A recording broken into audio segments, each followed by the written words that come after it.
হাসরের ময়দানে আল্লাহ তাআলা যখন ফেরেশতাদের মাধ্যমে আগুনের শিকল দিয়ে টেনে জাহান্নামকে হাসরের মাঠে এনে দাঁড় করাবে, মনে করেন এখানে আইনা রাখবে, আমরা সবাই তাকাবো, এরকম হাসরের মাঠে যখন জাহান্নামকে আনা হবে, এই জাহান্নামের দিকে এক নজর তাকাইয়া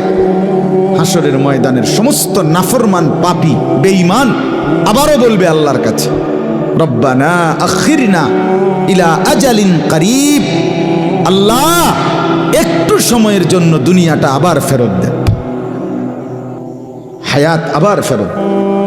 সময়গুলো আরেকবার দেন, আরেকটু সময় দেন, নজিব দাওয়াতাক,